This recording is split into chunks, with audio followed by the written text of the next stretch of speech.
kum thar ruai BCM Tenzol ko santen kan kil ho me ka voin hi January ni ni sang ni som ni pali thole ni ani ken pi lamin he lama hian an eya ken pi no pang ho ten an ei masa a siding puyate laman lo langa he ta ming thanate an lo langa Stephen ate Francis ate Eric ate cho an ei me kani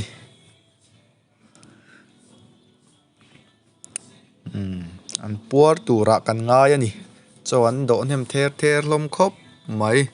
elama hian thleng sil tur ten cho an lo ei ma boka kan nula te an ni dam damite te te ite te kurite than puite ni ti hian cho kan do chho mek zela azai khom an ron bang tan ni in kan hria a cho do turin in tlar mek ani pubiak chhona te chung kwa te an lo langa ta hian nula ma puite nula marina i GKP outgoing treasurer ani hi sang pui royan the don ani an thleng sil tur te po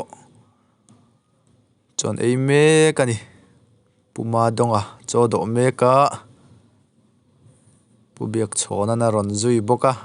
ei chawang ta tlangwal vul renga lo langa ani hi kan fatu ani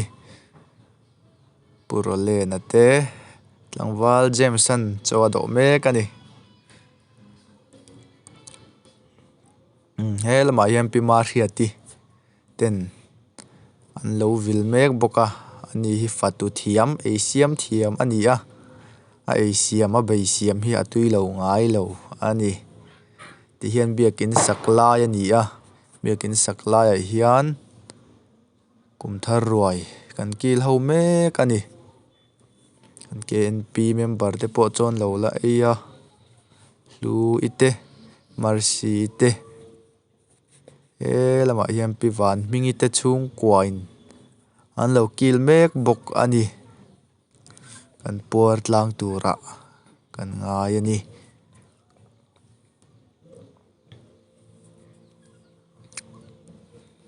lama hian megi te van ni te van nei tluang ite zam zam ite an lo ei mek bok ani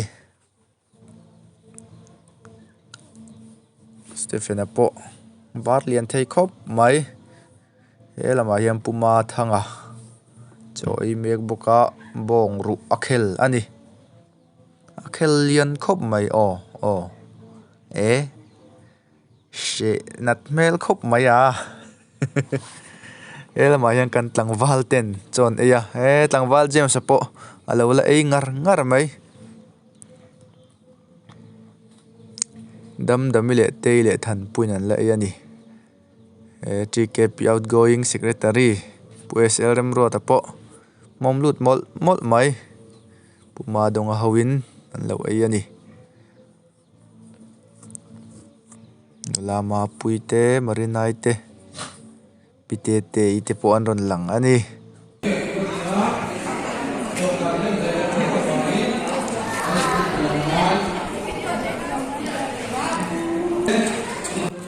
hela hian purin puyate nu pa chon ei mek bok ani zeu sangi aron kala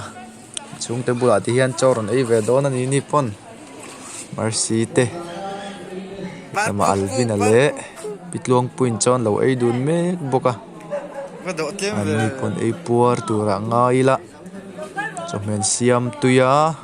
an cho chum te atuya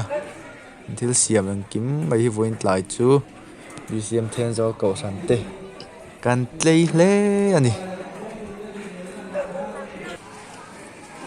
pumarem kiman cho do meka do nem tha ther khop mai pilal tluang ite so cheran suak hlaya chung teiten an ron zui zel boka ti hian zai khom ho khan ron thleng thlamek zela GKP Assistant Secretary nula du omite Paul te ho nen chon ron do mek bok ani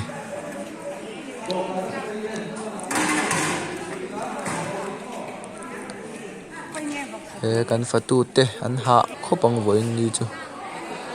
ta hian punte family ten chon lo ei boka sang te te pizari te nula mam pui te chon lo ei me kani sang pui po bar na sakhop mai pima nunin ron do le chian ni tu na khan chori te Iban lal pui ten Meka Elma hian Nula lal him pui le nula sang sangi ten Chuan ron do vele Meka ni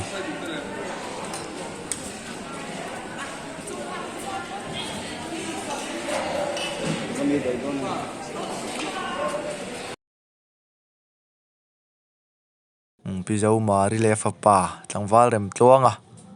Chuan do Meka ni Yan nula du omite nula merite lirite pimoite ite tangwal zopale nula somte ite hawin cho anlo kil bok ani nula PC omite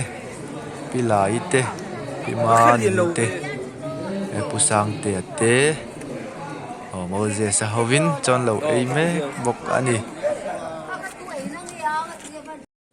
Nula zawremi punun tluanga awin chon lo aya nula mer tha nula chan damite pumara man thla lo laka mer tha na nai chon tian thalak tu hin nei zel mai ani elama hian nu hawin chon lo kil ho le mek boka piwan lal puite pi parte ite pi janite Pi muan te hawin chon lo ai ani lai hian wal te te po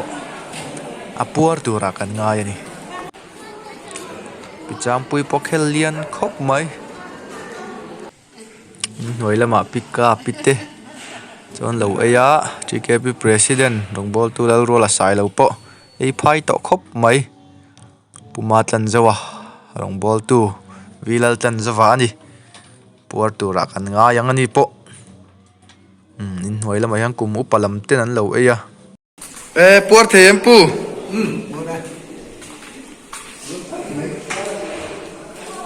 puar em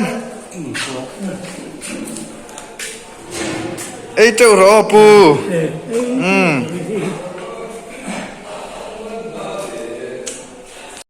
puar don em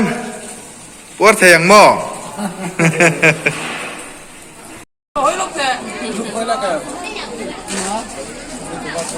Sama por mi.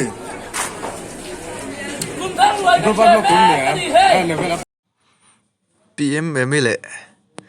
Afanu inan lo ei boka. Tui pon khe nok na sakhop mai lai po. BCM Tenzol ko san ten Christmas le kum thal program te. Pathian shroi na in luang takin kan mang theya.